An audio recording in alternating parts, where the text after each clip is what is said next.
Hello, and it's time for another basic beer review. And today, we got one from Rivington. Lovely weather it was last weekend. Went for a walk to the Rivington Brewery tap room, as I like to do from time to time, and obviously ended up there. Tried some of the beers that they had on draft. Lovely selection they've got down there. And I tried this one, quarter tank of gas, and I remember really enjoying it in the heat, in the beautiful scenery. So I thought what I'll do is I'll get a can to take home and review, because obviously it was hot, it was sunny. I tried a few different beers. I do remember thinking this one was pretty great, but I didn't really give it a proper review or anything like that. I've not really been thinking about the flavours or anything like that. I just remember enjoying it. So it's a double dry hopped IPA. First of all, it's called a quarter tank of gas. So it's called quarter tank of gas, and it is a 7% DDH IPA. It's got a nice little, what is that? It's just a dark scenery with mountains in the background. I'm assuming it's supposed to be in America somewhere. Let's see, what did it say? So it's basically it's a double dry hopped IPA, and it's got Eclipse, Vic Secret, and Nectaron Cryo. So I've had Vic Secret before, I've had Nectaron, and they're really good. They're really nice. I've never had Eclipse before, so this will be a first time for me. And what can I say? It doesn't really say much about it. There's no story on the back or anything like that. It's just called quarter tank of gas. That is the artwork on it. You can see that. And 500ml can. You always get a little bit extra with your Rivington beers. And this was about £6.50, I think, from the brewery, something like that. It's about £6.50, I think, for the can. It might have been a little bit less than that, about £6.10, something like that. Which, you know, if it's a decent beer, is perfectly great price. So we have cracked open the can. I've got one of my Rivington glasses here. It's the slightly less sort of curved one, so I'm not going to fill it anyway. But we're going to pour it. We're going to see what we think of it. I'm not going to go all the way. Give it a bit of room for swilling. Well, there we are. So let's have a little look at it. It is pouring an incredibly light colour. So it's very light in colour. That it's, what kind of colour is it? I'm trying to think. It's yeah, it's incredibly light in colour. It's a hazy, light kind of yellow with a little bit of brown in there, and it's a really nice colour, I think, that for a hazy pale. Certainly one with a little bit of backbone behind it, and 7% it will have. It's got nice creamy head there, quite a thin head, but I think that's more to do with the way I poured it rather than the beer itself. But it's, yeah, very, very light, almost like the Holy Faith. That was a very light. I mean, that's one of the lightest I've ever seen. It's almost like an off-white colour, really. That it's like a creamy white, like an OT creamy white with a little bit of yellow and a little bit of orange in there as well, possibly a little bit of brown. Anyway, now I can smell it from here, but I will get in for the old nose. It smells delicious from a distance. How does it smell close up? Yeah, so it's smelling dank. It's smelling fruity. We're getting peach. We're getting some smell of oats in there.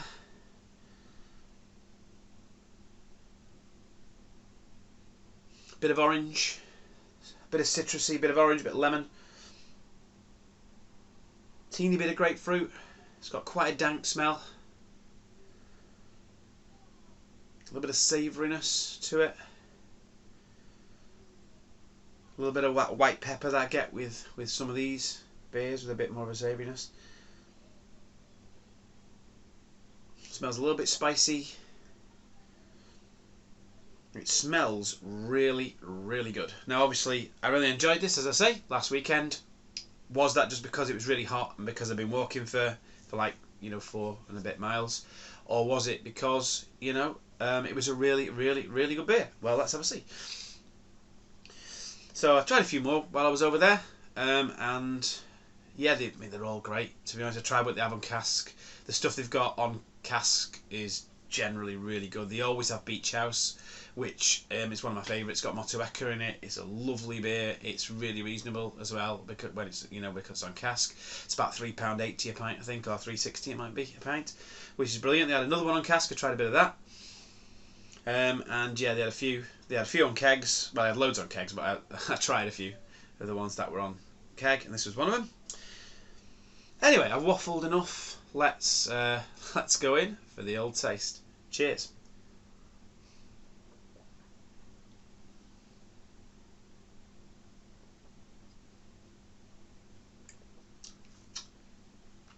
So it's more bitter on the mouthfeel than it is on the nose, but it's a really nice bitterness. It's a really nice kind of grapefruity bitterness.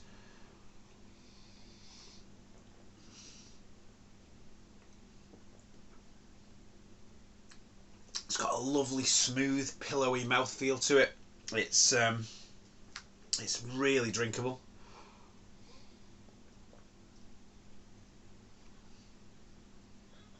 You can almost chew it. Yeah, it's really good. It's got a lot of body to it.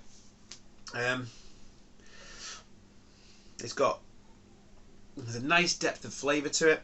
It's it does taste like it's got oats in it. Don't know if it has, but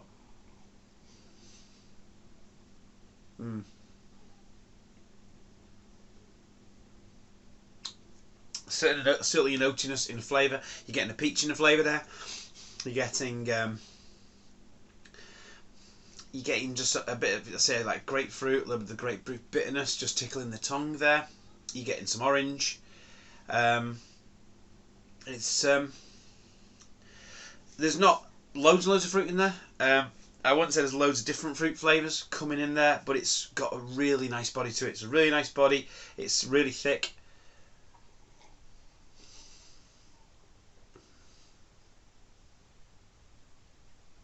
It's really refreshing. This is perfect for like a sipper in the garden if you want a beer that you're just going to sip and then just keep going back to, rather than just like, rather than a session beer. It's certainly not a session beer, this one, but it's nice. It's really, really nice. I'm really, really enjoying it. Puts me in mind a bit of the Whamageddon from Vocation, but I'm enjoying this more than the Whamageddon. It's got a similar flavour to it, I think, or I'm getting memories back to when I tried the Whamageddon, and I've tried that a few times. I think it's got a similar kind of flavour profile to it. I say it's rich, it's creamy, it's really full in flavour. So the main flavours you're getting there are kind of like peach and grapefruit and a little bit of grape in there. And I say you're getting some orange and some tangerine kind of notes there as well. Not getting any mango, which I usually get with these kind of things, but that's not a bad thing. But yeah, I mean it's really nice. It's really nice, really well balanced. The bitterness offsets the softness of the mouthfeel really well, and certainly for the price, I'd really recommend it. It tastes really authentic. It tastes really kind of just great. Really, is all I can say. Yeah, it's good. It's really good. It's a win. What more can I say? I'm going to finish the rest of this now. So, until next time, have a good one.